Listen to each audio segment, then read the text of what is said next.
Ninguém pode roubar os bens do valente, entrando-lhe em sua casa, se primeiro não manietar o valente, e então roubará a sua casa. Estudo pentecostal fala: o poder sobre Satanás e os demônios. Um dos destaques principais do Evangelho segundo Marcos é o propósito firme de Jesus: derrotar Satanás e suas hostes demoníacas. Em Marcos capítulo 3, versículo 27, isto é descrito como manietar o valente, que no caso significa Satanás, e roubar a sua casa, libertar os escravos de Satanás. O poder de Jesus sobre Satanás fica claramente demonstrado na expulsão de demônios, ou espíritos malignos.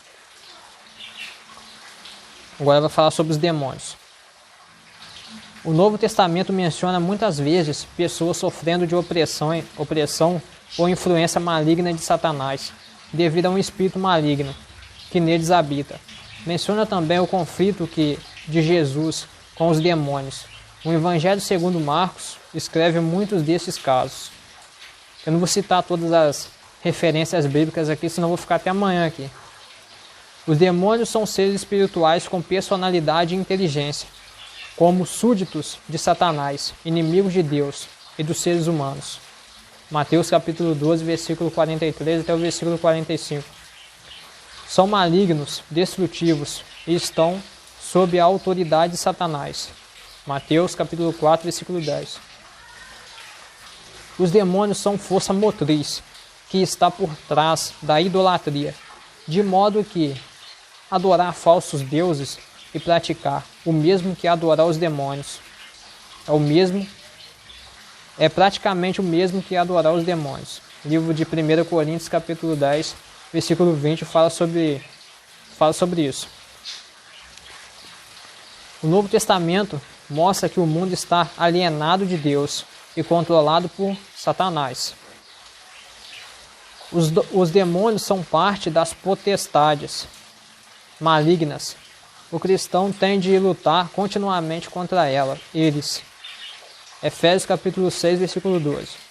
Os demônios podem habitar no corpo dos incrédulos e constantemente o fazem e falam através das vozes dessas pessoas. Escravizam tais indivíduos e os induzem à iniquidade, à imoralidade e à destruição. Os demônios podem causar doenças físicas, embora nem todas as doenças e enfermidades procedem de espíritos maus, como diz o livro de Lucas capítulo 5, versículo 12 até o versículo 13. Aqueles que se envolvem com espiritismo e magia, feitiçaria, estão lidando com espíritos malignos, o que facilmente leva à possessão demoníaca. Os espíritos malignos estarão grandemente ativos nos últimos dias desta era, na difusão do ocultismo, imoralidade, violência, crueldade, atacarão a palavra de Deus e a sã doutrina. O maior surto de atividade demoníaca ocorrerá através do anticristo e os seus seguidores. Apocalipse capítulo 13, versículo 2 até o versículo 8. Jesus e os demônios. Agora vai falar sobre Jesus e os demônios. Nos seus milagres, Jesus frequentemente ataca o poder de Satanás e o demonismo. Um dos seus propósitos ao vir à Terra foi subjugar Satanás e libertar seus escravos. Jesus derrotou Satanás em parte pela expulsão de demônios e de modo pleno, através da sua morte e ressurreição. Deste modo, ele aniquilou o domínio de Satanás e restaurou o poder do reino de Deus. O inferno, o lugar de tormento, está preparado para o diabo e seus demônios. Exemplos de termos: Gehenna, do grego, o crente e os demônios. As Escrituras ensinam que nenhum verdadeiro crente em quem habita o Espírito Santo pode ficar endemoniado. O Espírito e seus demônios nunca poderão habitar no mesmo corpo. Livro de 2 Coríntios, capítulo 6, versículo 15 até o versículo 16. Os demônios podem, no entanto, influenciar os pensamentos emoções e atos dos crentes, que não obedecem aos ditames do Espírito Santo. 2 Coríntios capítulo 11, versículo 3 até o versículo 14.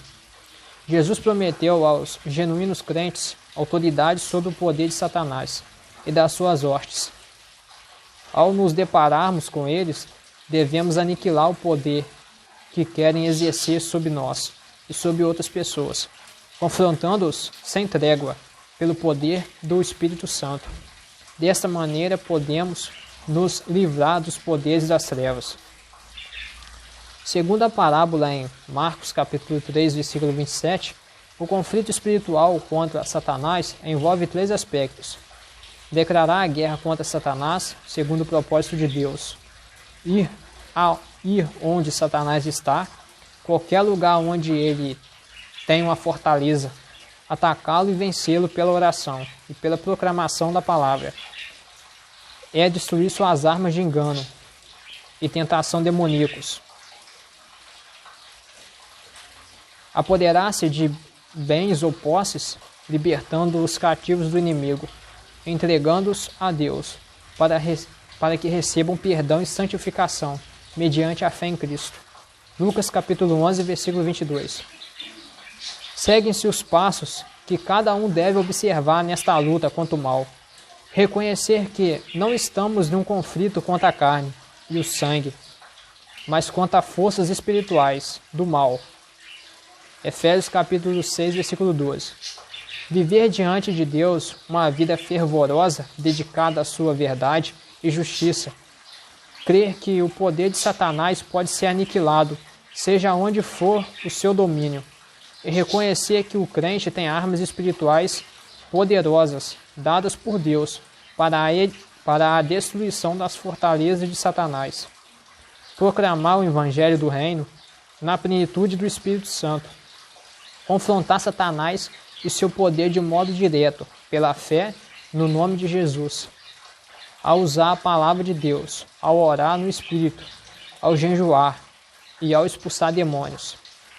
Orar principalmente para que o Espírito Santo convença os perdidos no tocante ao pecado, à justiça e ao juízo vindouro.